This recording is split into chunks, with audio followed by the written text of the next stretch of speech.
Уважаемые гости, Esteemed guests, just a couple of words before we start, just to cross the T's and dot the I's. My name is Siniov.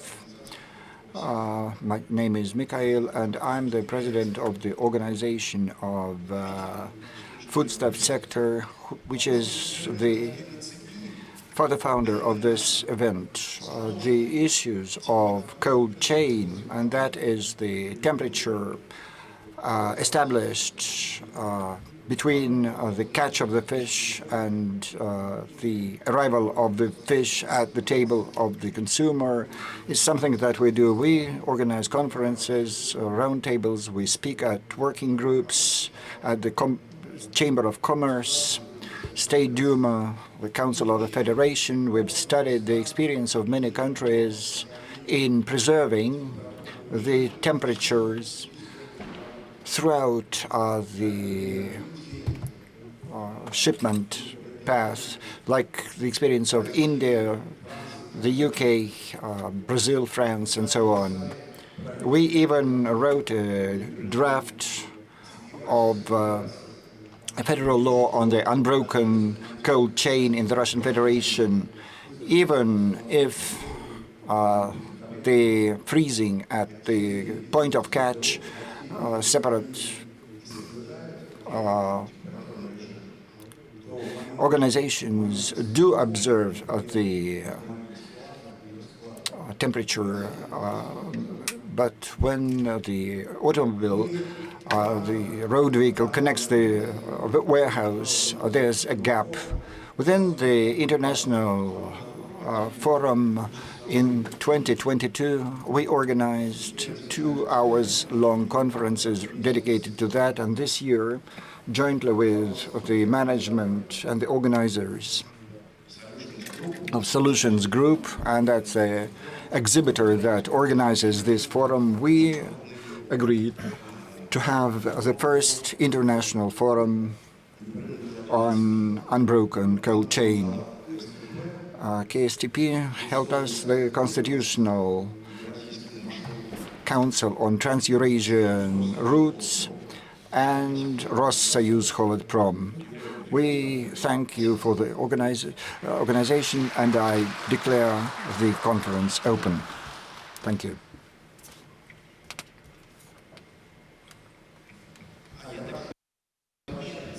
Well, it is my understanding you will introduce me. The first plenary session is the market of perishable products, trends, challenges, and requirements. The moderator is Gennady Bessonov, Secretary General, International Coordination Council on Trans-Eurasian Transportation, CCTT. Good morning, everybody. Just as it has been mentioned, I will try to moderate this session, which we are going to hold now. But first, I'd like to say that such a long and nearly impossible to understand title, that is to say, Unbreakable Cold Chain, does not mean too much. So for the outer perimeter, it's always something uncertain. That is why, for those who don't know it, I believe that most of those present in this room now do know it. But, however, for those who don't know it, I'd like to emphasize that today it is the chain that today ensures the provision of seafood to end users. It includes the work of fishermen, transportation agencies, and other parties to make sure that the products that were produced as a result of hard labor could arrive at our tables, at the restaurants, cafes, hotels, etc. This is most important today, and that's why now we'll try to cover this subject and to discuss it The more so that there are various specialists in this industry present here now. So this is, first of all, our speakers. First of all, it is Sergei Darkin, President of Pacific Investment Group, Oleg Kobyakov, Director of the UN Food and Agricultural Organization of the United Nations, Liaison Office with the Russian Federation. Next, it is Maxim Tsukanov, Deputy Head of the Department of Internal Veterinary Supervision for Veterinary and Phytosanitary Surveillance. Yuri Dubrovin, Chairman of the Russian Union of Refrigeration Industry Enterprises. Well, it seems it was difficult for me to pronounce the title. Next is Igor Baranov, President of the International Academy of Refrigeration. Sergei Dyakonov, Acting Head of the Oktyabrski Territorial Center for Corporate Transport of AZD, and Andrei Grechkin, CEO of Dalrev Trans, of FESCO Transportation Group. The subject matter today is most important, and today lots of colleagues from various countries are listening to us. So to start with, I'd like to give the floor to my colleagues from China and India, and I do hope that now we do have connection with Shankar Shinde, Chairman of the Federation of Freight Forwarders Association in India. They have slightly more than 10,000 member associations, and they are a member of various international organizations. У нас есть связь с господином Шинде? Very good morning. Good morning. Are you hear me? Yes, Mr. Kennedy, how are you? Good morning. I am very glad to hearing you. So please, floor is yours.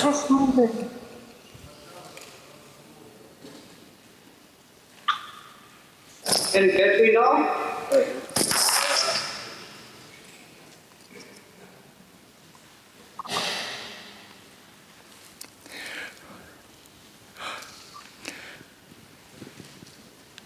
Okay? Mr. Kennedy, am I? We see. Yes, yes. Everything is okay. Thank you. Yeah. A very good morning. Thank you for inviting East Plenary India from the perspective of the continuity of cold chain in the international cross borders. And as you know that India is taking great initiatives, and with the trade with India and Russia, looking forward for the development, and the current G20 initiatives from India has given a different outlook and outreach. We as India is a agro-based commodity market and a very strong market for this assessment. And we are not limiting only to Russia, but also across the world global, where we see the cross-borders challenges needs to be addressed. India has worked a lot on this international north-south transport corridor, where the connectivity via Iraq has been emphasis, and also the cold storage, which plays a very important role for India to reach our perishable cargo within a time limit, also adds up on the different areas or different kinds of cargo on the system. I'm thankful for the event management and organizing this important event and inviting us. The major issues what we find is a multimodal logistics, which is a requirement of an hour for the cold chain to have the transportation under the multimodal transportations. At the every cross border, where we find the challenges when there is a transit between more than one country, and when it is majorly on the sea and the land, During our study report, by transportation on this route from via Iran, we found that the containers which are being shipped out from India to the ports are required to be reworked and then they are reloaded into the reefer vans, which loses the originality, shelf life of the cargo, and hence the infrastructure and the policies would play a very important role. And every country should come up with the handling rules and the transit rules, which will facilitate cargo movements and reduce the dwell time and also on the cost factors. So these reefer arrangements, the cold storage arrangements will play a very important role. And also the policies with regard to intermodal or transmodal set of movements from port to the land movements is very important, which we have prepared a detailed paper on this and which we look forward to have submission and to all the countries for the government to take it forward. I will be happy to answer any questions from the forum if it is required, and we will take it forward for the future logistics movements. Thank you. Thank you very much, Mr. Shankar, for your very warmest welcome speech. And now I'd like to invite to floor my friend Mr. Li Jimin. Господин Ли Жимин, генеральный... Mr. Li Jimin is Secretary General of China International Freight Forwarders Association of China. There aren't too many forwarders there, slightly less than in India. In China it is 7.5 thousand associations, just the area where we operate today. And I can see now that Mr. Li.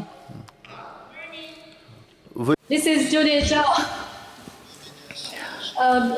Sorry, because the Mr. Li Jimin has problems to open the Zoom. So here I will forward his best regards and read his speech to all our friends.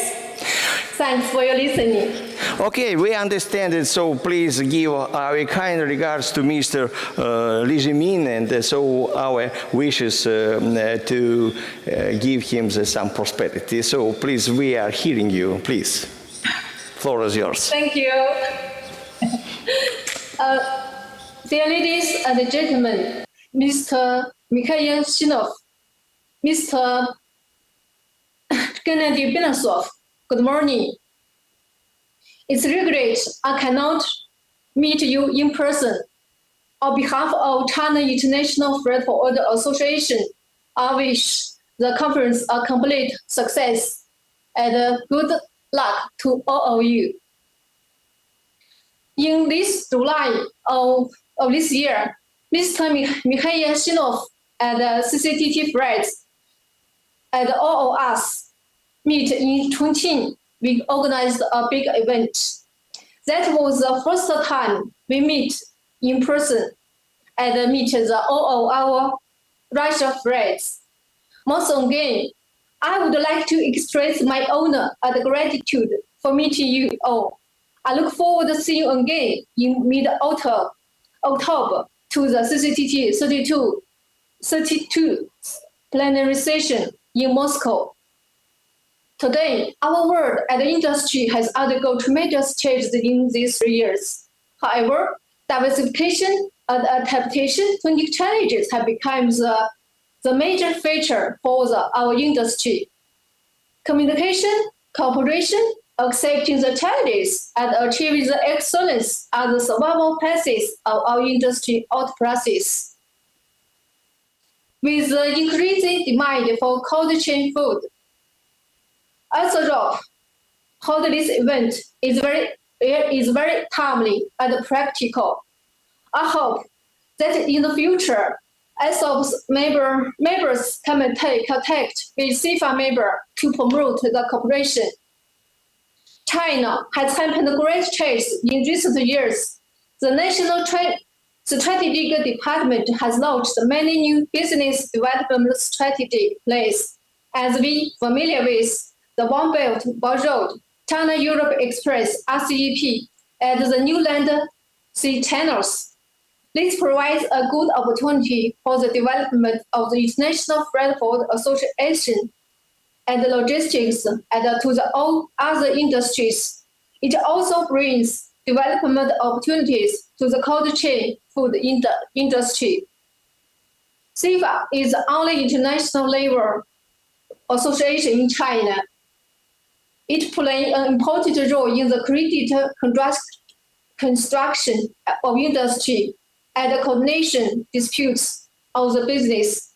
In future, we hope to provide more services and cooperation between the different industry of Russia. Harmony leads to the communication, and harmony leads to benefits. I believe that all representatives can make friends and promote cooperation during this event. Feel the commercial value of the event. Look forward to all of you return with a good result and hope the event a very big successful. Thank you, all our friends. Thank you. Thank you very much, and I'd like to say thanks for all our friends in China, and so I hope we have good perspective to cooperation, and I think present conference will give you some information about our possibility and open new way to cooperate with Russian businessmen, especially it's that very, very interesting issue like our agenda. Thank you very much. As you can see, we have actually provided a kind of introduction to our session.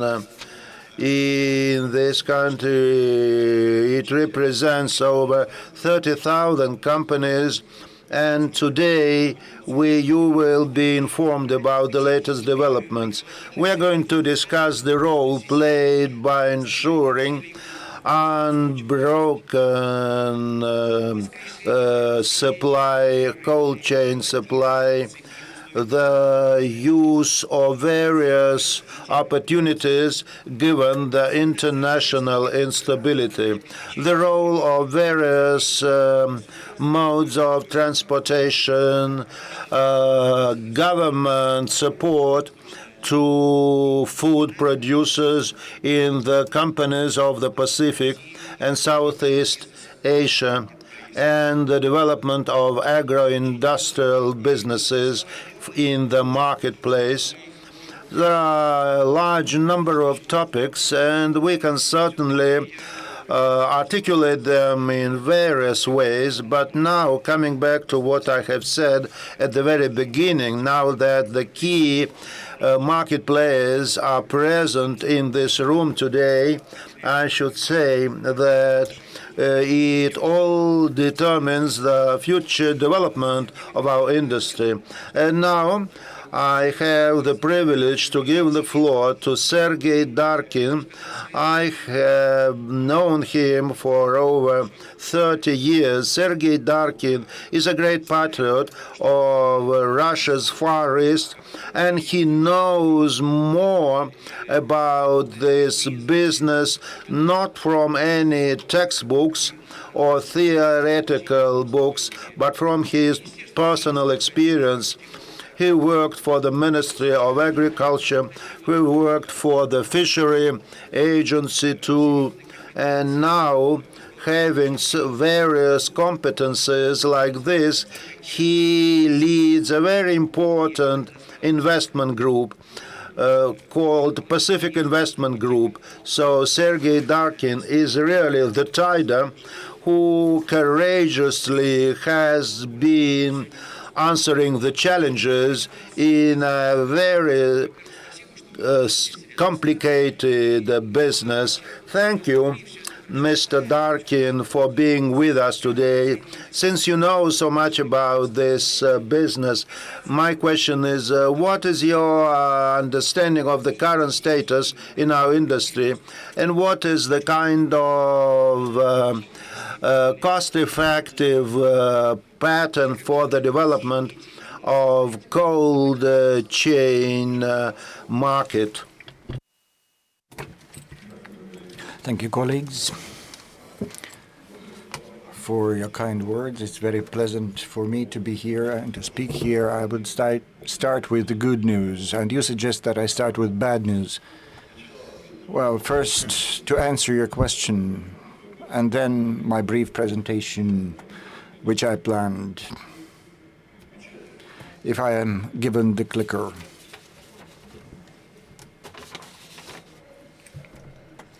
Organizers, please bring the clicker. As for the industry, one doesn't need to comment on it too much. There was a very good article in the Russian Gazeta yesterday. It was quite professional, and it said a lot about our fishing industry. And it revealed the problems that exist now. You know, actually, fish doesn't mean economy. It means national security for any country and for the world. And I would like to remind you about the recent events when the Japanese tried to discharge water from Fukushima NPP. I remember that time very well. I remember what happened. And that's our area of fishing, where we fish for limonella. That's a fish. And I can say that this affected the global community, and it really changed the markets in South Korea, in China, and globally. Just one event like that. So the fish and the cold chain that we're talking about is one of the greatest challenges to our community on a global scale. You can discuss that at different platforms, but this is really a serious challenge which we will have to face in the nearest future. Why? Because quite a lot of countries do not accept the markets that are trying to change.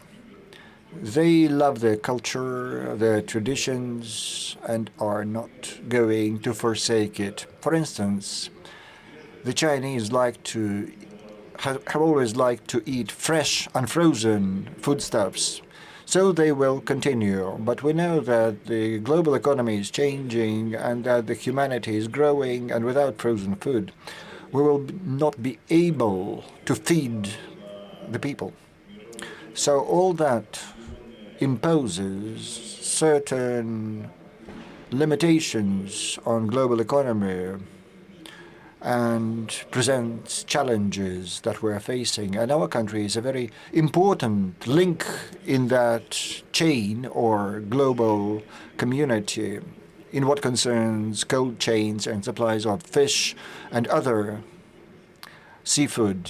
And we also face those challenges. We see how that happens, and it affects Russian economy. To answer your question, I won't comment on the management of the fishing industry, but unfortunately, we are in a situation when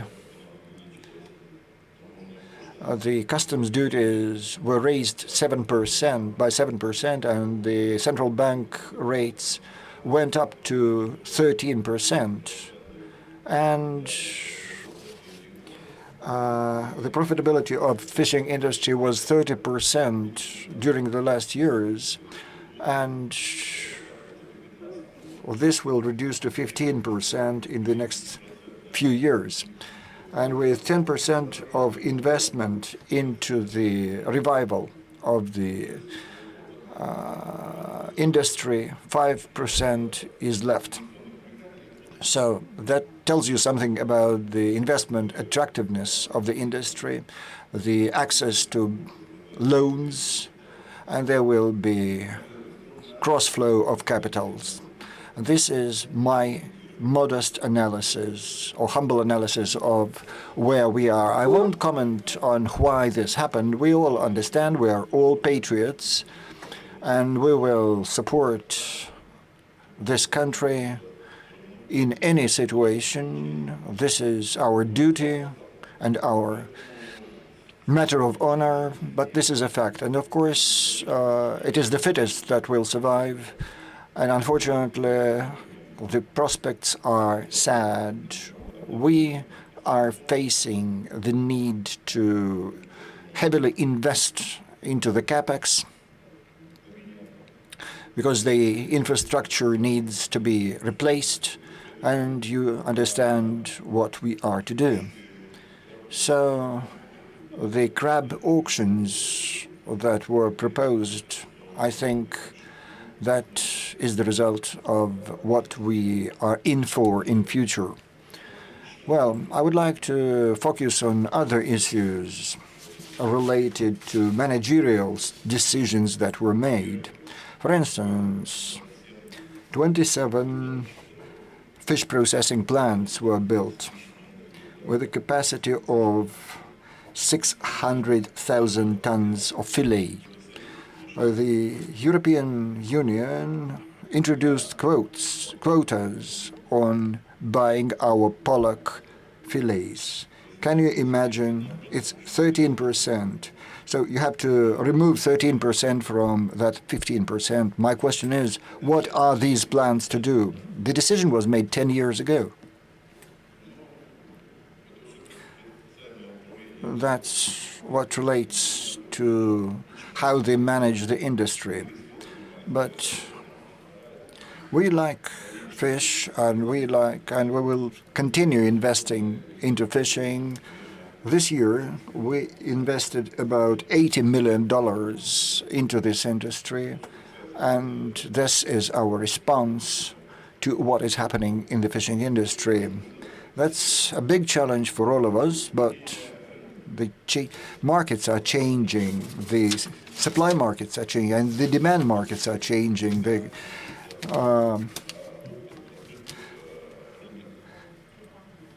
It's only the Chinese market of the chilled crab is open, and the customs duties impose limitations on our response to the situation. But we need to meet those challenges with efficient control, with correct personnel decisions, and those who will manage it will be on top.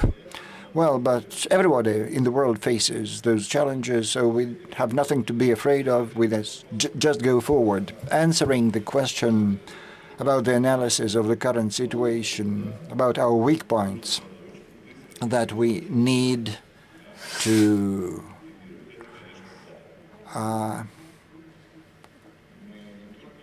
fix very fast. That's the personnel.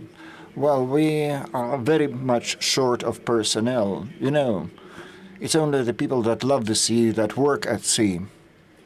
Unfortunately, this model is gone, and we are taking colossal measures to involve young professionals, to retain the professionals, to train them in our industry. We are already starting a program of granting apartments to young professionals who are hired. So we have returned to the Soviet times management methods that did work at that time, and we need to continue with that. Now, briefly about my presentation. Colleagues, I would like to tell you that finally we won. We believe that we do have a cold chain in this country, without reloading of fish and other foodstuffs, including perishables, that allows to connect using the same tariff and the same document, one document and one tariff, connect our main locations of fishing. That's the Bering Sea, the Sea of Okhotsk, in the western part of the country. And you can see the routes to the biggest markets, and that's the ports of the People's Republic of China and a logistic route of our herring to Africa. We managed to do that. We built a end-to-end multimodal service. We built a big logistical center in Moscow region, and that will finish and complete the cold chain.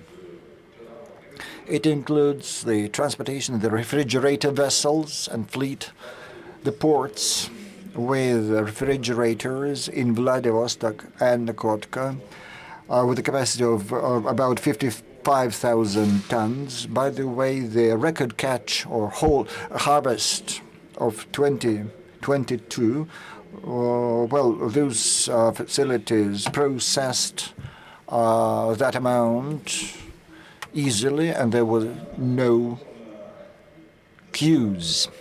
We organized shipping those foodstuffs to the western part of our country. We built the biggest refrigerator container terminal in this country, which includes, with a capacity of 800,000 TEUs. And in EURASIA there is another terminal which allows to process freights. Vladivostok bought its own refrigerator park, and we are finishing the facility for storing 15,000 tons.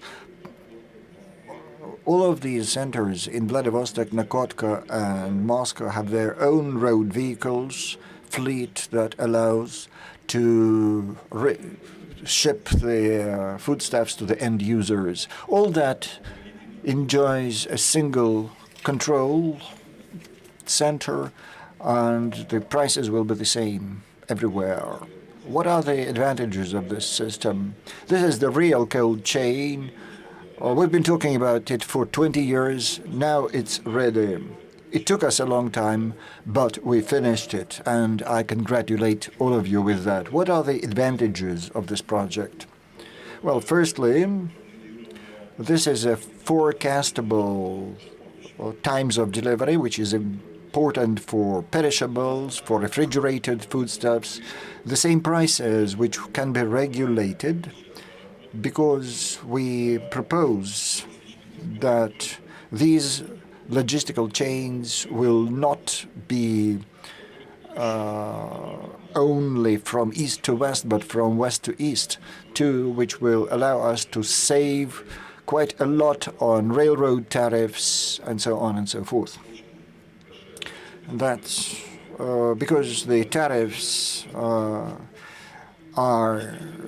constitute a large portion of the costs. Certainly, we have a very professional team which has been working on this cold chain for many years, and this project allows us to enter a market which will happen in October. The colleagues who manage this process are here, and we propose that it will start working in the near future. The government of Moscow, which is, by the way, one of the few financial institutions that take care of the food security, the government of Moscow, I mean, it proposed to invest 25 billion rubles into this project. So we organized this cold chain. Colleagues, we invite you to collaboration. We're open, and it's open space. All of you can participate in that. This is briefly the result of our efforts that allows us to present it today. I'm very grateful to all the colleagues who participated in this endeavor, the builders, the managers, and everyone who understands the importance of this chain, and we invite you to collaborate. Thank you. Thank you very much, Sergey. This is a rare moment when I, as the moderator, should really keep the time, but I didn't want him to stop talking, because really there were two parts to your presentation. The one related to your investment group, the Tiger Group. Well, I don't know. I'm assessing it as an end user. I can see that you can go to a supermarket and see a live crab. And this hasn't happened since my childhood. I remember one shop in Moscow where they sold live fish, and then it disappeared. But now, deeply frozen fish is available in all markets and in all stores, and it's of good quality. This is what is being done today, and thank you very much for your great contribution into this endeavor. And the pain that you feel about the structural gaps and the personnel shortage, those are problems, but we need to talk about them. We need to talk about those really, that fly that can really spoil the ointment. Sergey was saying today that each country must provide for its food security. I want to ask my colleague, a diplomat, Oleg Kobyakov, who represents a well-known organization, which is UN Food and Agriculture Organization of the United Nations. This is the organization that provides foodstuffs to the countries where there is a shortage thereof. Sergey, Oleg, how can we resolve the issue that Sergey was talking about, the 13%? Maybe we will not supply foodstuffs to the countries where we don't have to pay that customs duty. It's clear that that disrupts logistical chains. Nevertheless, Oleg, the process of transportation is very important, and I would like to ask you, how does FAO see the development of those cold chain? Because you have to deliver foodstuffs to all points of the world. And that's my first question. And the second question is there a possibility, well, I wouldn't use this word, but is there a possibility to bypass or to disregard the sanctions that are imposed on the Russian Federation? Thank you very much, Gennady, esteemed colleagues, panelists, and participants of the conference.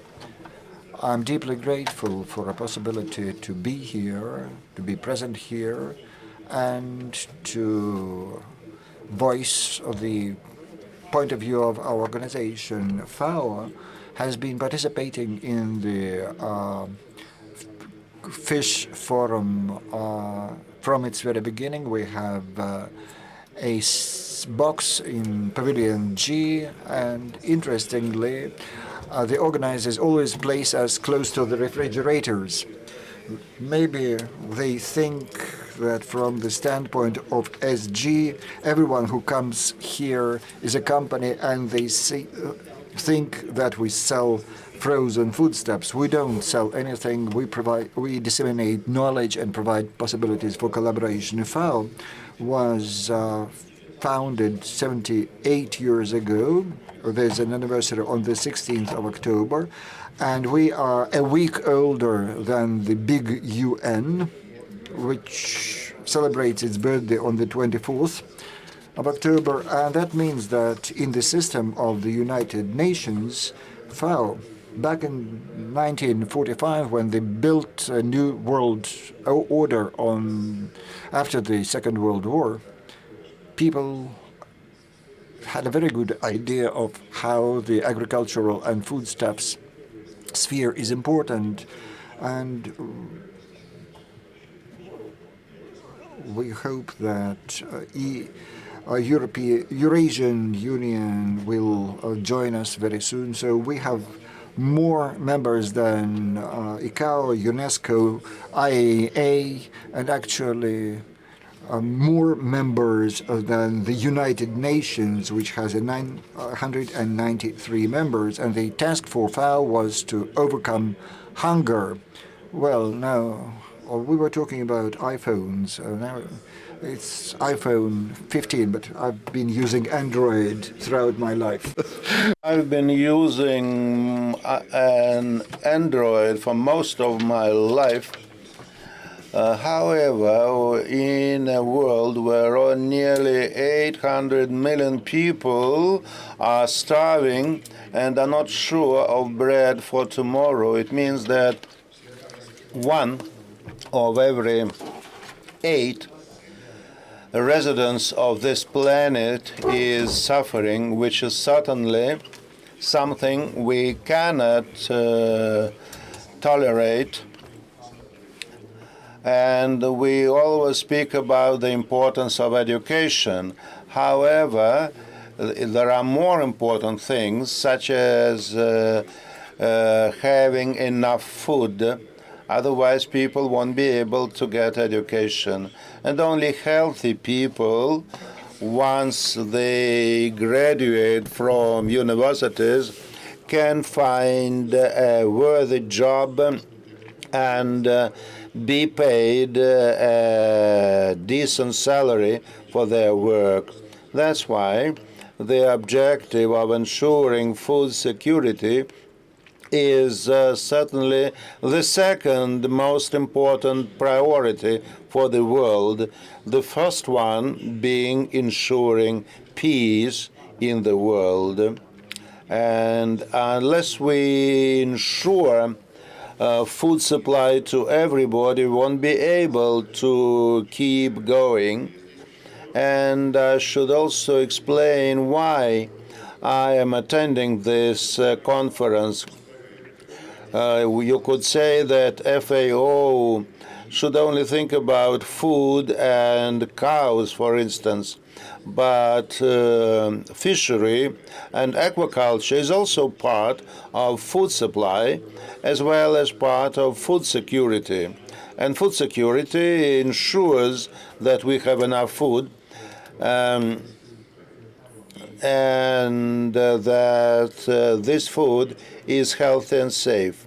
And recently, FAO introduced the notion of food systems, and they are practically the same as cold chains. The current situation worldwide is that out of 5 calories we receive in food, at least 2 calories cross international borders, and out of the huge array of food and raw materials, at least half requires to be chilled or refrigerated, or at least special temperature conditions in terms of temperature and humidity. That's why the invention of refrigerator possibly was as important as the invention of bulbs and internal combustion engines. And the refrigeration industry and the use of refrigeration capacities in the ports and for multimodal transportation for dry and wet ports, etc., is most important, and that's why it is necessary to simplify the phytosanitary and customs controls to reduce the transportation length, if not in distance, then at least in time. Because in the International Labor Division system, most of products are produced not where they are produced, not are consumed not where they are produced. The only exception being China, which is not only the leading world producer, but also the leading world consumer of goods. But certainly in China too, they have a certain labor division between east and west and south and north. Today, possibly the volume of transportation using food chains is possibly number 3 in the world by tonnage as well as bulk volume, being inferior only to energy carriers and manufactured goods.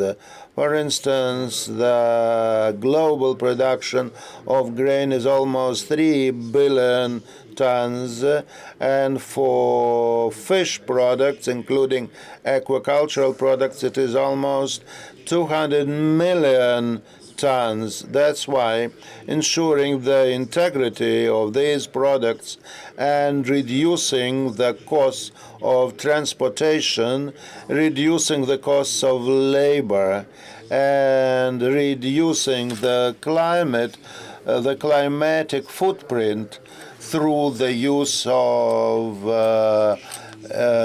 fuel oil or other fuels is accounts for more than 60% of the energy footprint across the globe. And you should not forget that there are any engines, including electric motors, that do not have climatic footprints. Today, the green transition has been hampered by years, if not decades, due to the current situation worldwide. While there is a lot of opposition to nuclear power plants, certainly I could speak for hours on our prospects. But summing everything up, I should say that our FAO represents the interests of consumers in the whole world. The task is to ensure the production of inexpensive, various, and fresh foodstuffs.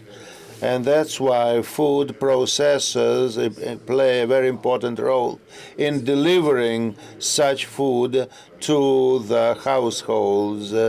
And it is important that regulations are enforced not only inside the countries but also worldwide. That's why the European Economic Commission and various other international organizations, including Perishables, have been agreeing various contracts. Unfortunately, of late, this has not been the case. But we also cooperate quite closely with the Pacific region, with the transportation by network of motorways, railways, and the use of paper-free trade. That's why I should say that today that region is becoming increasingly more important for Russia. And the same applies to the cooperation with the European Economic Commission and as regards the Shanghai Economic Organization. For cooperation, it has a great advantage that all of its members border on each other's country. And finally, we need to regulate the quality of products as part of food safety, which is part of our global efforts, also with great contribution from Russia for practically all types of frozen products. Several years ago, I was involved in the preparation of a standard for crabs and lobsters. I don't know why it was for lobsters, why it is so relevant for Russia, but I was doing it. So we are always willing to cooperate. And once again, I'd like to express my gratitude to the organizers of this conference and to those who are involved in the operation of unbroken cold chains, including the inventors, engineers, technicians, etc. So we should ensure that they are paid worthy and decent salaries to compensate them for their great inputs. Thank you very much for such a comprehensive report. Definitely, the situation is quite clear now. And now, referring to your statements, I'd like to address all of our colleagues. With your own hands, my dear colleagues, you've been producing, harvesting this all this fish. But whether your hands are clean enough or not, and this is the responsibility of the Federal Service for Veterinary and Phytosanitary Surveillance of Russia. It is quite true that our hands should be clean, and that is why we should care not only for what we harvest, but how we harvest it to ensure that it will not intoxicate us. And that's why I'd like to ask Maxim Tsukhanov of the Department of Internal Veterinary Supervision of the Federal Service for Veterinary and Phytosanitary Surveillance of Russia. My question is as follows. The task seems quite simple. However, it's been impossible to find a solution in consultation with our transportation experts. But how can we meet our mutual needs just to ensure the quality of products and their condition? Because controls and supervision are always there.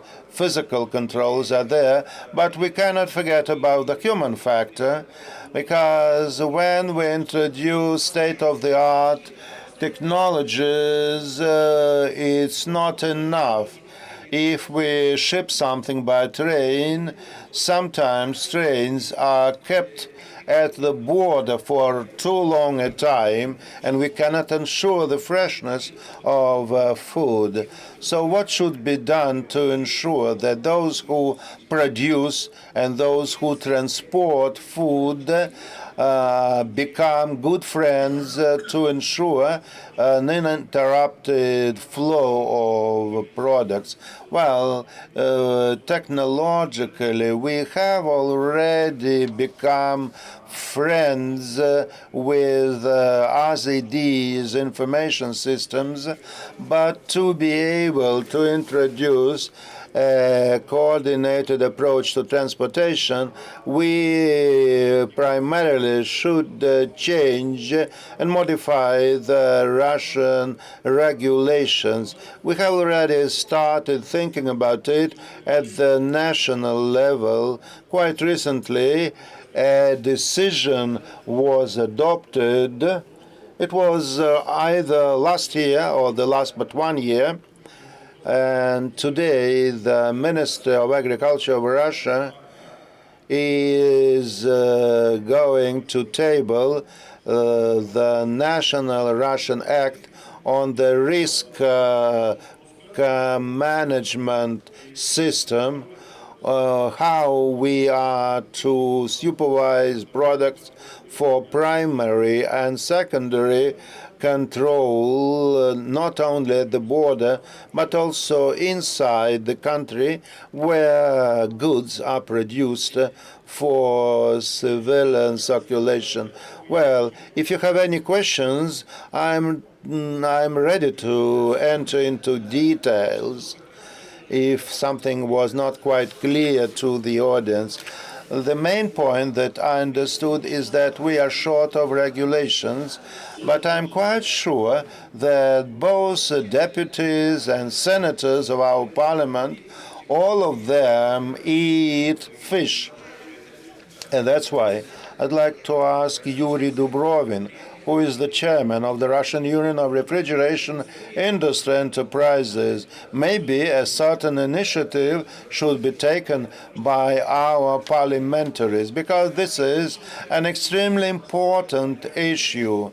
Every day, the delays at the border interrupt the supply of food. And besides that, some of the wagons have to be taken out of train compositions, which is another challenge. So could you please tell us, Mr. Dubrovin, how could we help you today using GLONASS or any other technologies to try and find a solution to this problem, probably based on the global experience?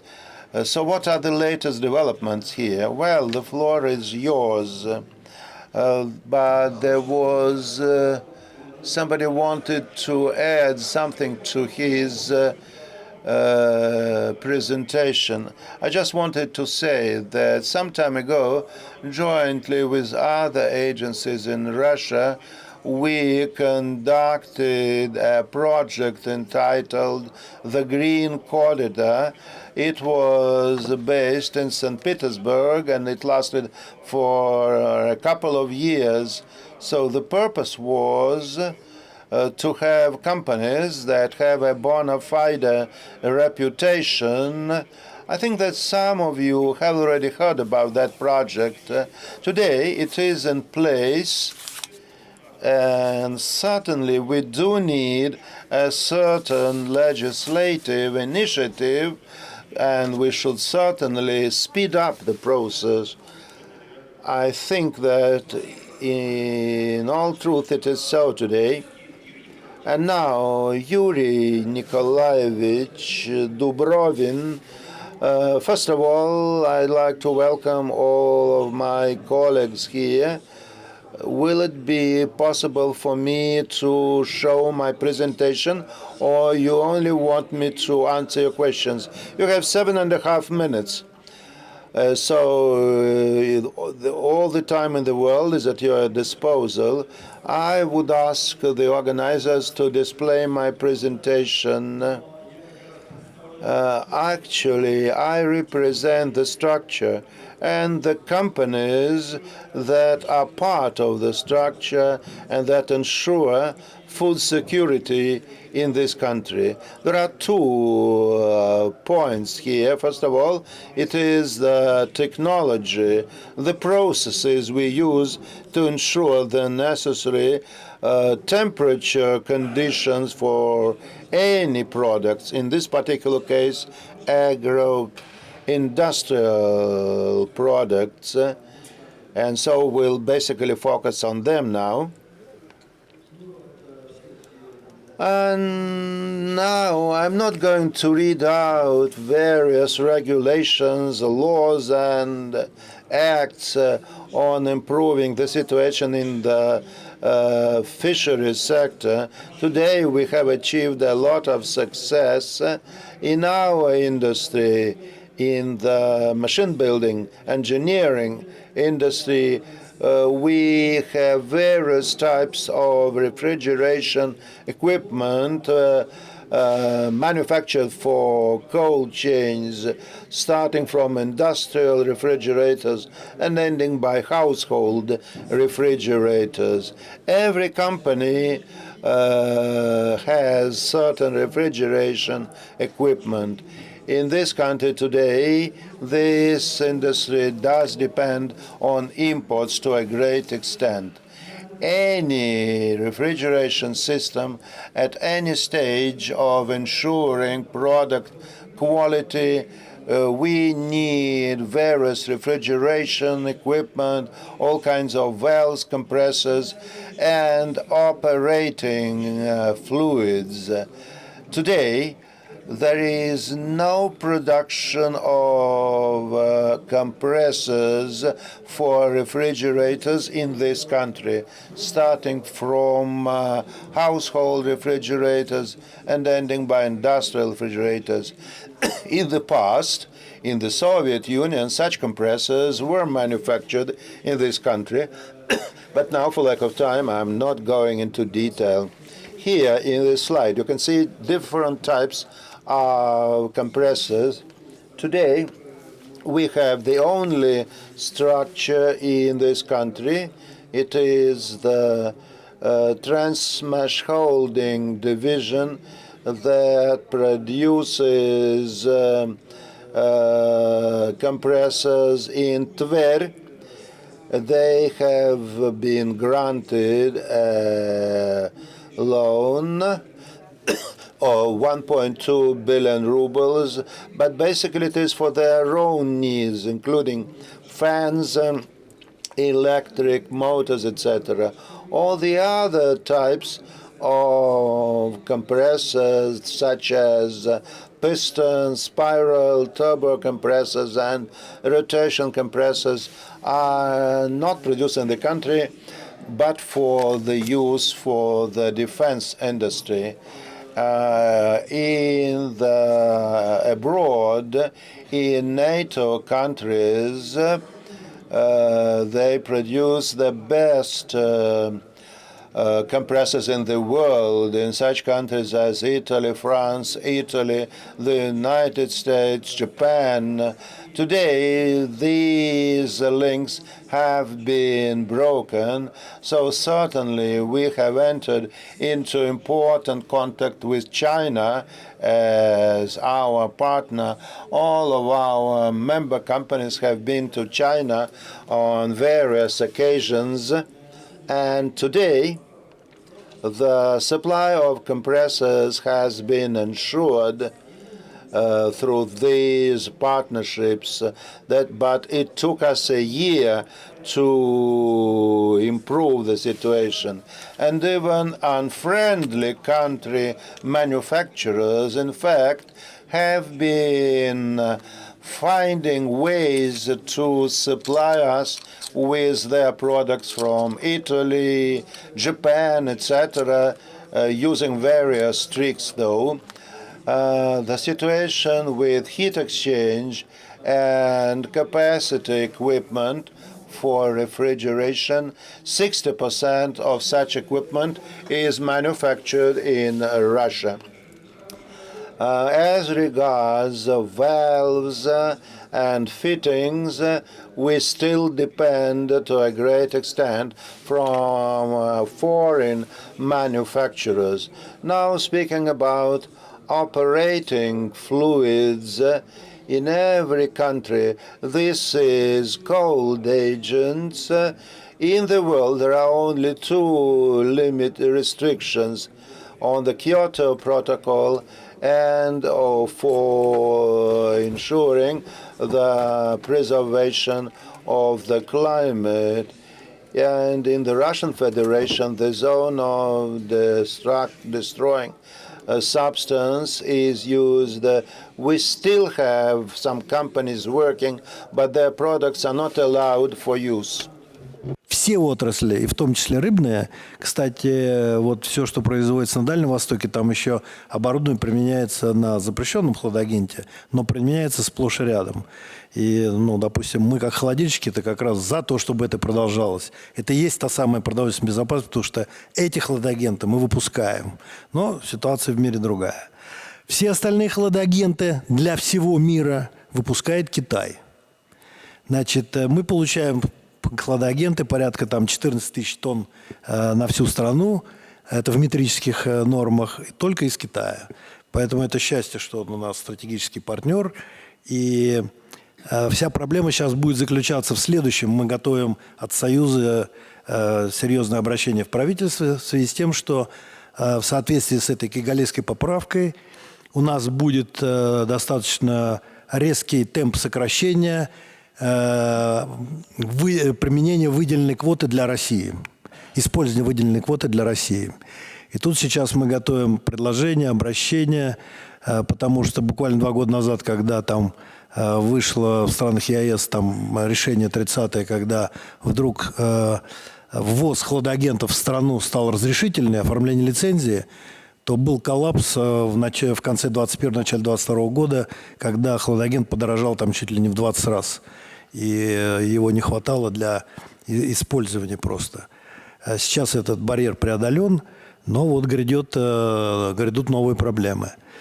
В связи с этим хочется сказать, что несмотря на серьезную импортозависимость, все-таки ни одной позиции для обеспечения, ну, в данном случае будем говорить о продовольственной безопасности, то есть при строительстве и использовании холодильного оборудования вот по всем направлениям цепи, и складское, и транспортное, и коммерческое, и бытовое, и промышленное, ни разу мы не подвели ни одно направление.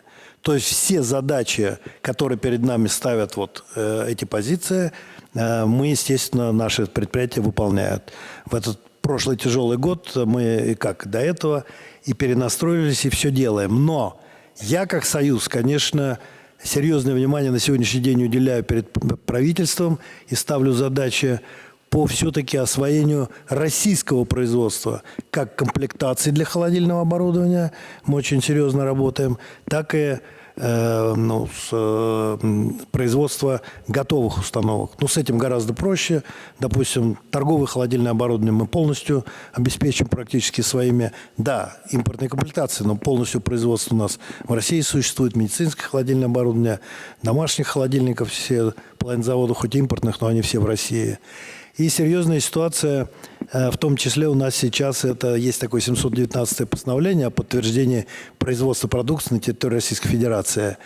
И здесь вот мы бьемся с нашими структурами, чтобы они преодолевали барьеры оформления, там, ну, достаточно, с нашей точки зрения достаточно сложно, но тем не менее это дает большие преференции предприятиям для участия в тендерах и конкурсах там, бюджетных различных уровней. Поэтому я в 2 словах хотел сказать, что ситуация в промышленности холодильной непростая, но рук мы как не опускали, так и не опускаем. Я глубоко уверен, что все задачи будем решать. Спасибо большое, Юрий Николаевич. 2 слова вышли за 11 минут, но очень и очень интересно на самом деле. И я вот сейчас хочу обратиться к Игорю Владимировичу Баранову. Он президент Международной академии холода. Вот ваш предшественник Юрий Николаевич сказал несколько таких фраз, на которые я хотел бы, значит, обратить внимание. Да? Одно такое слово было «не шибко у нас хорошо». Вот. Второе слово «зависимость», да, тоже такое очень интересное слово. Ну и третье, значит, все-таки мы вот все героическим трудом сейчас выдерживаем. Вот скажите, пожалуйста, вы президент Международной академии холода. Вот, ну, я 100% знаю, что в Советском Союзе, в России масса есть технологий. В Китае никогда не было промышленности, производства хладагенов 30 лет тому назад. Почему сегодня там все производится, а у нас не производится? Что вот Академия на сегодняшний день предлагает рынку? Какие у нас есть перспективы? Вот сейчас стало ясно, что нужно иметь замкнутые циклы, да, вот, промышленного производства. Но если мы решаем все вместе большую задачу, почему мы можем столкнуться на каком-то манометре на недопоставку хладагена из Китая? Мы же это все делали. Это мы все делаем, и опять, возвращаясь к Сергею Михайловичу, да, ну, вкладывать деньги, а как вести? Вот весь этот труд, он моряков там пытается завлечь к себе, они отработали все, а потом мы это все дело и... Вот, извините, что вот, может быть, с таким подходом, Игорь Владимирович, но хочется, понимаете, вот, чтобы мы вот, поразмышляли, вот, сказали, что есть... Не просто свет в конце тоннеля, а есть выстроенная технология. Да, спасибо большое. Добрый день, коллеги, вот, уважаемые организаторы, спасибо за предоставленную возможность. Ну, я чуть отвечу на вопрос, потом дам тоже небольшую презентацию, вот, в которой, ну, некоторые тоже ряд проблем именно связано вот по непрерывной холодильной цепи, скажем так, в научной цепочке. Ну, проблема, безусловно, она есть, и, как вот сказал Юрий Николаевич, она не только, как бы, да, связана там с производством холодильных агентов, она и в целом связана с производством оборудования, которое вот используется в холодильной промышленности, а именно вот сердце, да, любой холодильной системы. Получается так сейчас, что вот это сердце, оно пока не производится, да? Ну, я имею в виду компрессорное оборудование. Да, там, где есть такое финансирование, именно связано, скажем так, с добычей углеводородов, да, сырья, там есть определенный, уже не такая зависимость от импортного оборудования, от импортных поставок, но тем не менее оно присутствует, и сейчас мы чувствуем, как бы, не только как вот Академия Холда, я еще и представляю, ну, образовательные учреждения, да, вот бывший институт холодильной промышленности, который на Ломоносова 9 у нас здесь находится. Мы чувствуем те потребности, которые идут от промышленности, вот, именно вот и от производителей продуктов питания и от тех, кто там, понятное дело, занимается и добычей углеводородов, именно запрос на разработку отечественного оборудования. Вот это и криогенные направления, безусловно. А все это, естественно, можно применять, вот, скажем так, в области промышленного холода. Ну вот сейчас она такая ситуация. Отчасти помогала, да, вот программа, которая здесь уже неоднократно упоминалась коллегами, это программа продовольственной безопасности страны, да, которая, по-моему, там с 2012 года была принята. Ну, она вот как бы отчасти направлялась именно на развитие отечественного оборудования, вот именно для обеспечения продовольственной безопасности. И вот здесь выставка у нас, да, больше связана с, скажем так, с рыбной промышленностью. Тогда же, по-моему, в это время и стартовала программа, коллеги могут меня подправить, развития гражданской морской техники именно для рыбных, вот для добычи рыбы и так далее. Мы были участниками. Это вот почему не, как бы дальше не идет. Мы были участниками программы, разработали там технологию, которая была там запатентована, заморозки тунца ярусного лова, быстрая. Но получен патент, получена полезная модель, мы все, как бы, условно говоря, сдали, отчитались, вот нужно реализовывать, но вот уже прошло 10 лет, у нас было только как бы одно обращение, вот, как там, что можно с этим сделать. И вот, ну, в общем, нет такой вот комплексности, наверное, с точки зрения продвижения идеи, которые рождаются, безусловно, прежде всего в научной среде, а потом уже конкретного воплощения, вот, продвижения такой, скажем так, инновационной цепочки, непосредственно воплощения в конкретные продукты, которые есть. Вот мне кажется, вот тут проблема. Ну, сейчас, понятное дело, много что поменялось вот в этой ситуации и в целом в мировой повестке, поэтому, ну, мы чувствуем вот эти обращения, но понятное дело, что где-то компетенции сохранены, где-то их нужно сохранять, их нужно развивать, приумножать, что, в принципе, и делает вот наша организация Академии Холода, которая объединяет академические вузы, объединяет представителей промышленности, и вот наше учреждение, которое занимается как раз подготовкой специалистов, инженерных кадров именно для области холодильной техники прежде всего. Вот я вкратце, если позволите, в презентации немного расскажу вот про ту картину. Может быть, ну, она не такая радужная, но она, может быть, и ответит на часть проблем, которые вот и в вопросах у вас звучало и что-то освещалось. Ну, я прежде хочу сказать, что этому вниманию в международной повестке, естественно, уделяется большое внимание, и мы участники. Безусловно, есть и Международный институт холода, вот, который партнер, как бы, да, вот, и мы созвучно с ним называемся. Вот эти проблемы они вот начали обсуждать, скажем так, с 2010 года, хотя в целом по миру, и я дальше скажу, и в нашей стране это гораздо раньше проблемы обсуждались по непрерывной холодильной цепи, и в нашем университете именно разрабатывались и технологии хранения, и технологии замораживания, хранения вот различных видов продукции, от растительного до животного происхождения. Ну вот старт вот именно тематики, да, по непрерывной холодильной цепи вот под эгидой холода, Международного института холода с 2010 года, конференция проходит. Мы даже пытались, как бы, да, вот наш университет и Академия холода подавали заявку на конкурс, чтобы это проходило мероприятие в 2022 году в Санкт-Петербурге. Но не выдержали конкуренции, да, проводилось это вот в Великобритании. Вот тут я даю, как бы, да, доклады. Но жизнь идет, она проходит. 22 год была конференция, 24 тоже планируется, да, в Японии. Ну, здесь как там будет происходить, это все пока непонятно. Но многие наши партнеры, которые остаются в связи, да, и научные, и образовательные, соответственно, они могут там участвовать и опосредованно.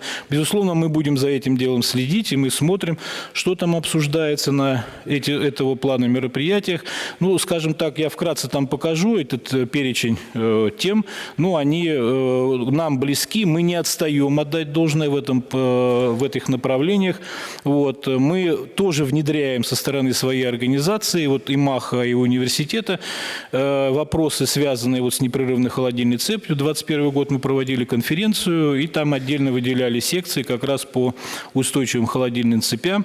Вот, достаточно представительная была конференция. Вот, ну, сейчас идут обсуждения, чтобы мы дальше ее продолжали. Ну вот пока в ноябре у нас будет своя конференция, вот, но там мы будем уже другие несколько вопросов обсуждать.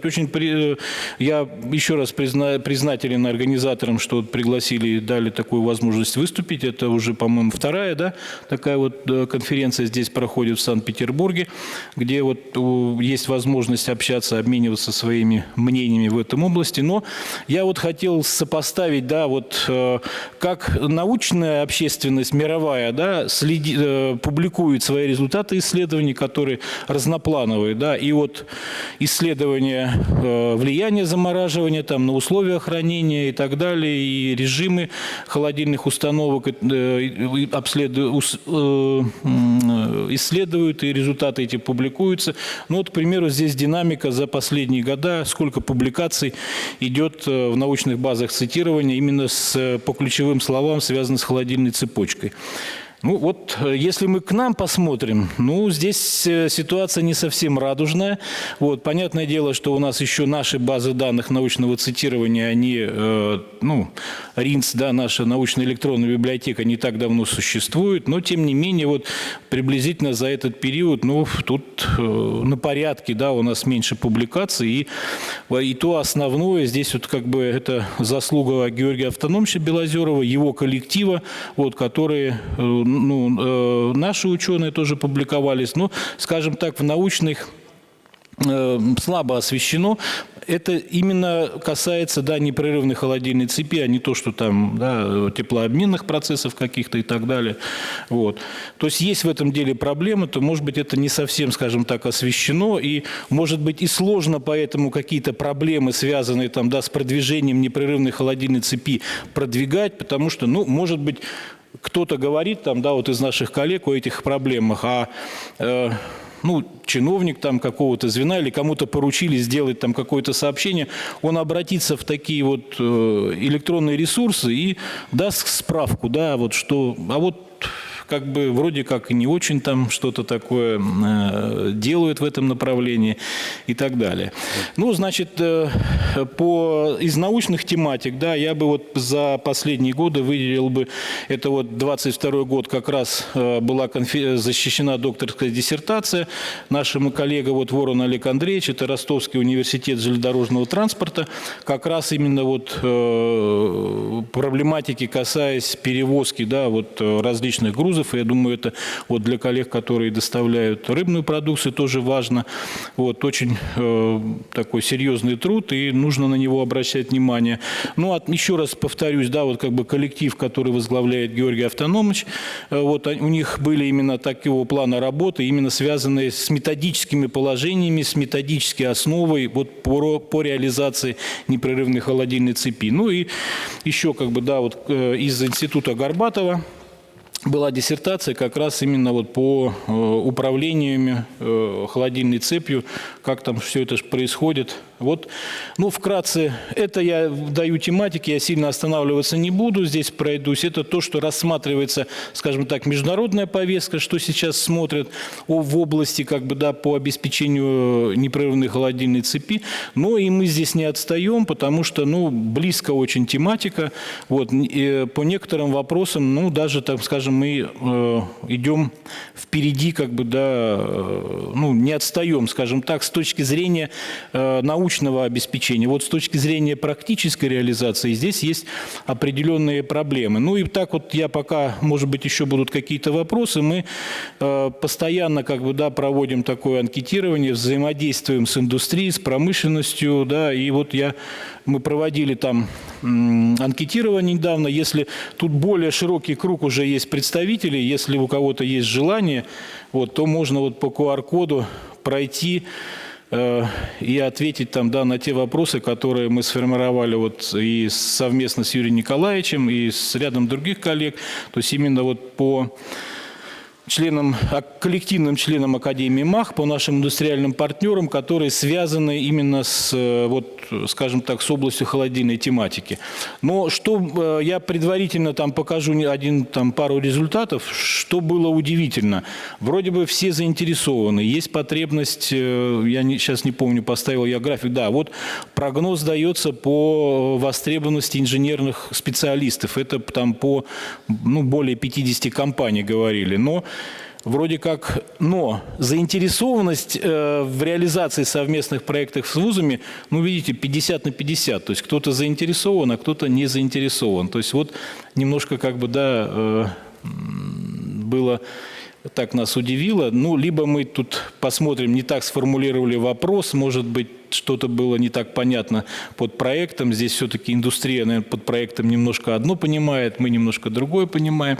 Но, тем не менее, вот, может быть, это тоже вот ответ один из ответов вот на вопрос, а почему вот как-то так не получается, потому что, ну, и вот Юрий Николаевич говорил, да, что, понятно, вопрос заместить оборудование его надо решать быстро, да, поэтому нужно выходить на рынок, да, замещать оборудование, но нельзя исключать именно вот финансирование работ по созданию нового оборудования. Мы это, в принципе, академические вузы делать умеют, вот, и всегда работают в совокупности, да, с научными организациями СНИ, которых еще достаточно много в нашей стране.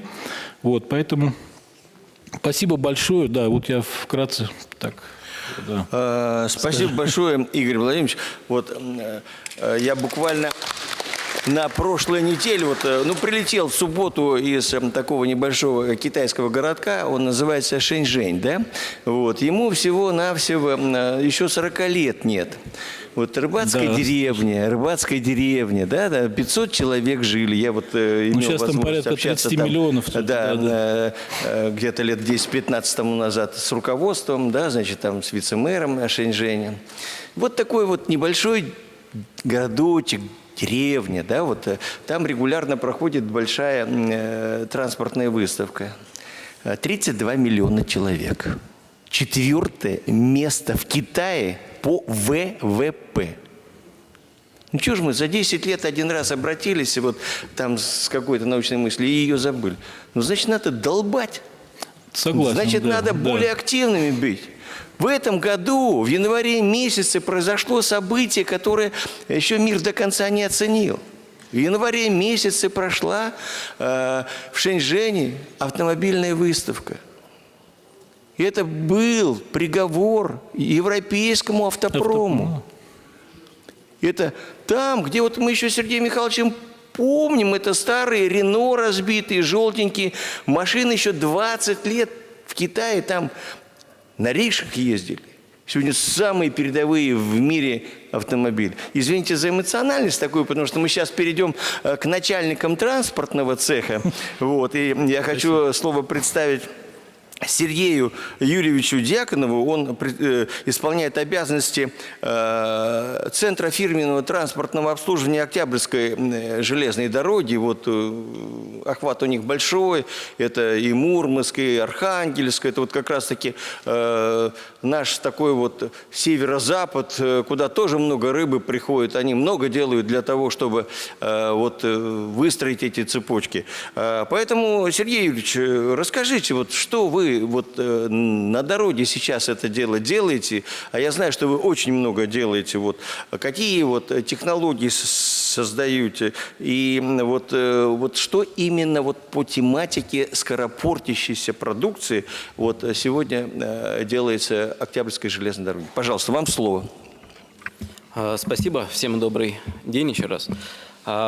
Прежде всего хочу отметить, что Октябрьская железная дорога она является ключевым звеном международного коридора на евразийском пространстве. Она проходит на территории 11 субъектов, включает в себя 2 столицы, 8 областей и 1 республику. Протяженность нашей магистрали более 10 тысяч километров. На полигоне дороги у нас функционирует порядка 684 станций железнодорожных, из которых 387 грузовых. Магистраль обеспечивает доставку у нас к портам, таким, которые расположены на Балтийском, Белом, Баренцевом морей. Порты такие, как Большой порт Санкт-Петербург, Усть-Луга, Бронка, Высоцк, Мурманск и Кандалакша. Наша дорога действительно очень показывает хорошие тренды по показателям объемным, так и финансовым. Мы занимаем, если смотреть вообще на сеть РЖД, занимаем 1-е место за 2022 год по объему по выгрузке. И также занимаем 3-е место по погрузке грузов вообще в нашей стране. Такие результаты, безусловно, достигнуты с помощью конструктивного взаимодействия со всеми участниками транспортного рынка, в том числе и с присутствующими в этом зале. Поэтому хочу поблагодарить также за плодотворную и хорошую работу всех участников. Что касается вообще перевозок скоропорта на полигоне Октябрьской железной дороги. Данный груз занимает, к сожалению, пока что, под ключевое слово будет именно пока что, незначительную долю, если брать долю всех перевозок. Но хочу сказать, что за 2023 год, за вот тот период, который сейчас прошел, мы показываем устойчивую динамику, рост примерно на 20%. Мы особое внимание уделяем сейчас перевозкам скоропортящих грузов. Основные номенклатуры – это у нас рыба, мясо. Mainly fish, vegetables and potatoes. The main stations are Shushari, Zanevsky Post, St. Petersburg, Предпортовая, Murmansk and Neva.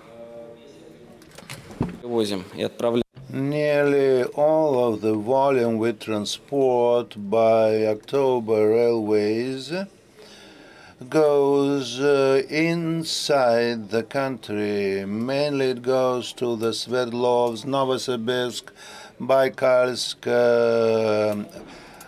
Western Siberia and Far Eastern railways. Our key partners are FESCO Logistics Terminal and some others. I should also mention that the October Railways transport a lot of cargoes. Around 100,000 are loaded, and around 30,000 tons come from India, China, and Brazil. And we, jointly with Atomflot of Russia, we have developed shipments from St. Petersburg by the North Sea route to China. And with our FESCO partner, we have sent around 180 TEUs in the same route, so the progress has been quite good.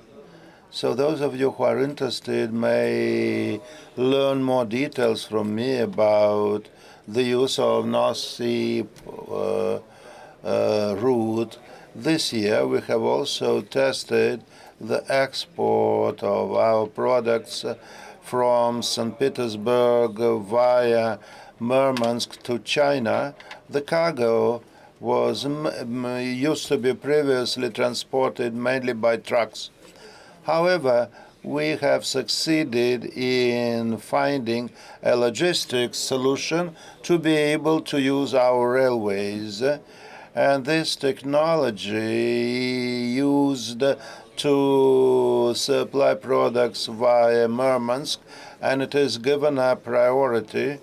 We have a product developed by a group of companies in Murmansk region, including the construction of a container terminal and automated refrigeration center. So in Murmansk, the situation is pretty good. And so we keep developing it. We also have a good story with respect to the use of October Railways through cargo express trains.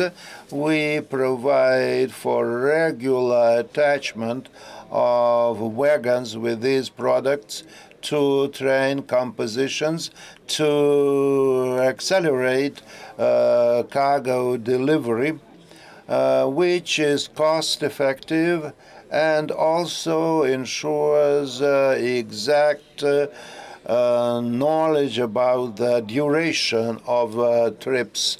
In addition, speaking about perishables, using October Railways, I should also mention that we are investing now in the infrastructure, and by now we have completed the reconstruction of the St. Petersburg, Finland route terminal, which ensures an unbroken supply through cold chain to supply around 1,500 TEUs, including an opportunity from the second site to handle up to 600 containers. The same terminal can be used for cargo express technology, another area of development,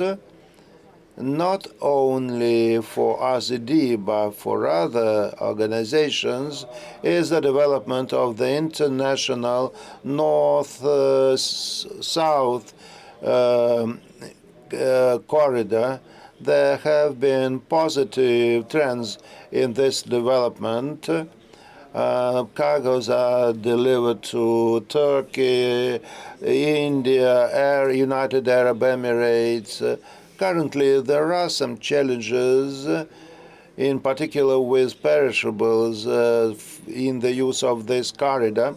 However, we have been receiving lots of requests, and that's why our next target is to meet the demand for services from this route. Our key partner is RZD Logistics, which is a subsidiary of RZD, which has bought around 100 containers, and they are ready to come up with good conditions to transport the products. In addition, under the leadership of the head of our railways, we have been cooperating with our partners, including shippers and cargo recipients, and we have been developing transportation using international corridors. We have been also developing container haulage, and we have a large volume of projects for these purposes. So we are ready now to come up with ready-made solutions or just to customize certain projects to meet their needs. In addition, we have been developing digitalization projects. Today, we have established a marketplace entitled RZD Market, and I just wanted to tell you about our marketplace. It is an electronic commerce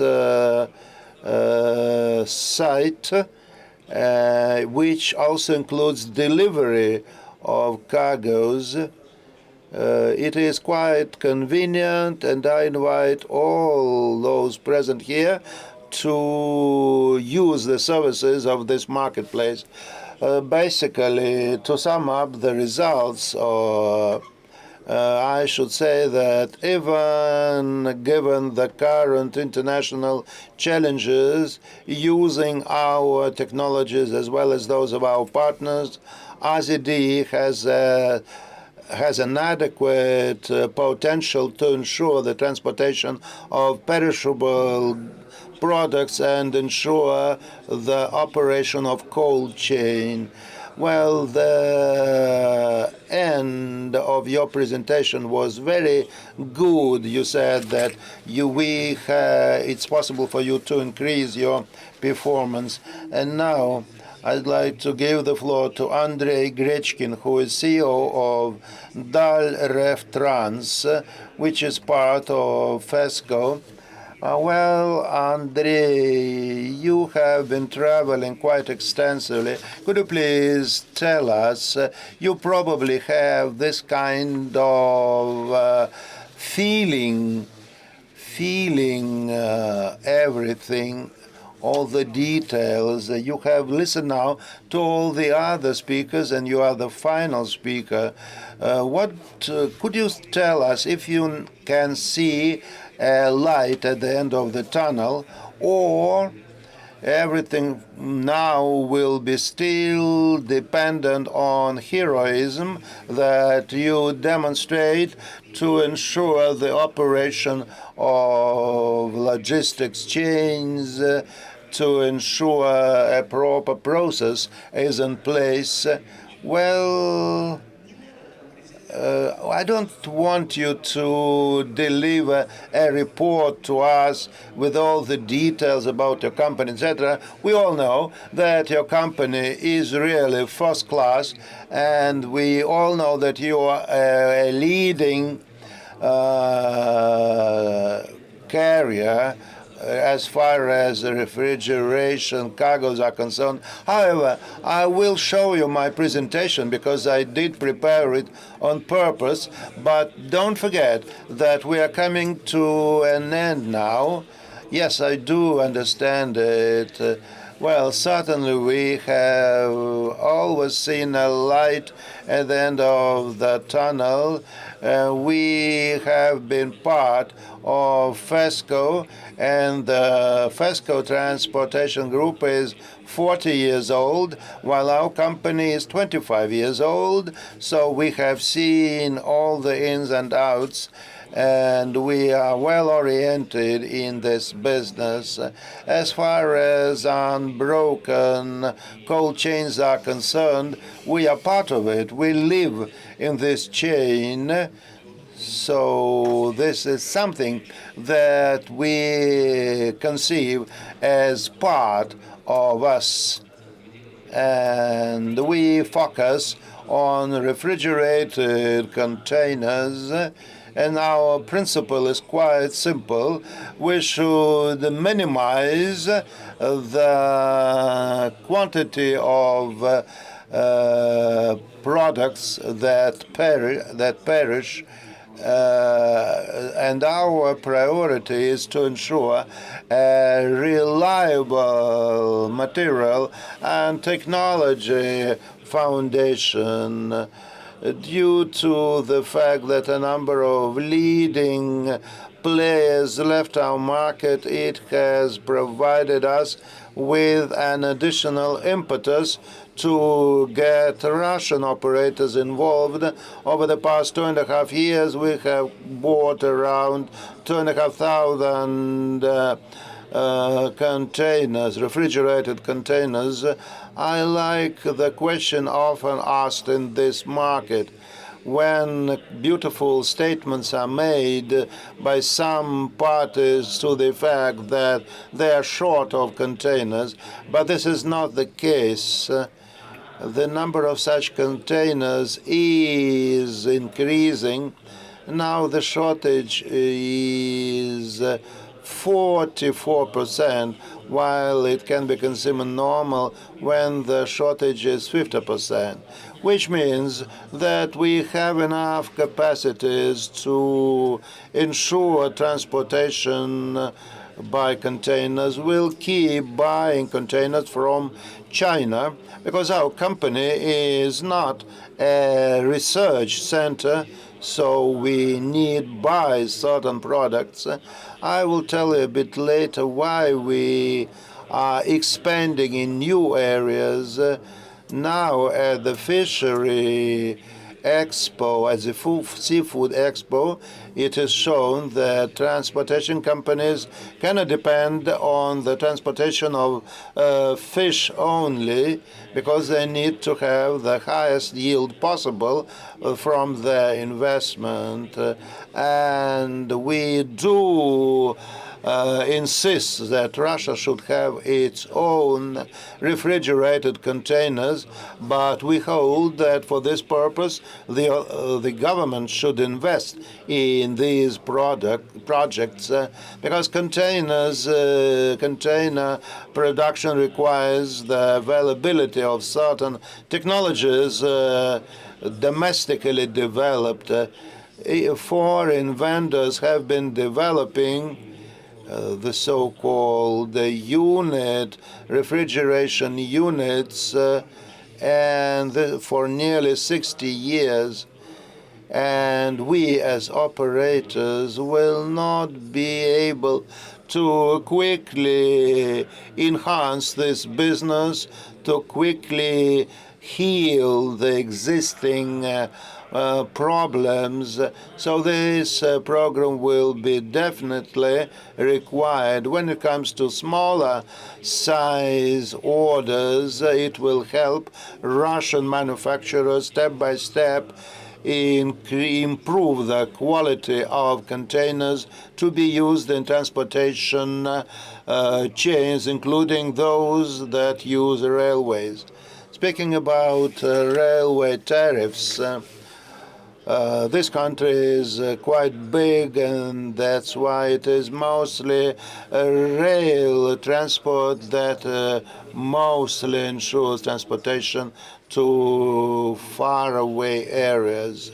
We need to keep growing through increasing the priority of certain transportation, we should not exclude the use of container trains, because we are responsible not only for supplying remote regions, but also we need to support the industrial and agricultural exports, in addition to, so to say, critical perishables such as frozen meat, fish, and semi-finished products. There are also, so to say, light products such as beer, juices, canned products, beverages.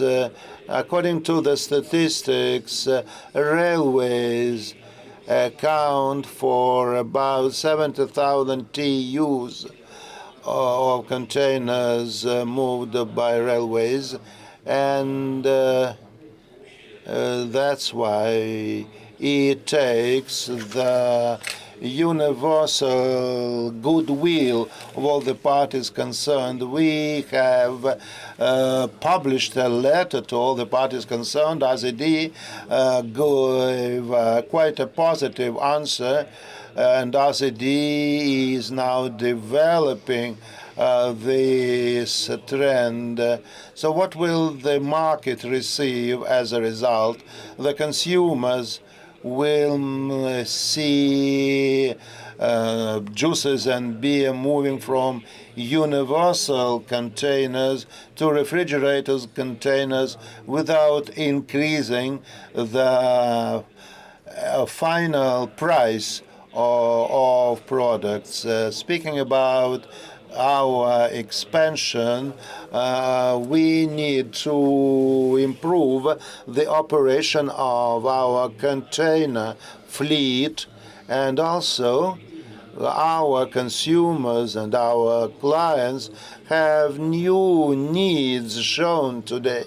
I will just briefly outline. First of all, some cargoes are delivered now to Kaliningrad, some others to so it is also possible to deliver cargoes from St. Petersburg to Kaliningrad by shore, sea routes, and also sea routes are used and also for deep sea service by using Russian flag vessels. We are now planning to send Russian vessels to Chinese ports every week.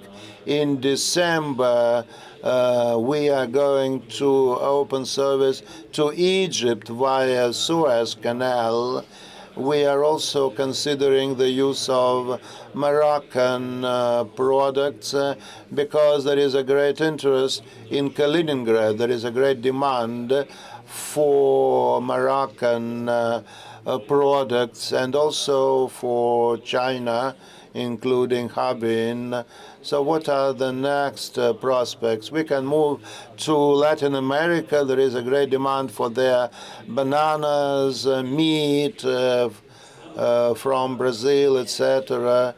Currently, some foreign vessels have been transporting those cargoes, but there is practically no competition in the routes from Latin America. That's why we should make the most of the opportunities we have now. It's about 50% of our fleet.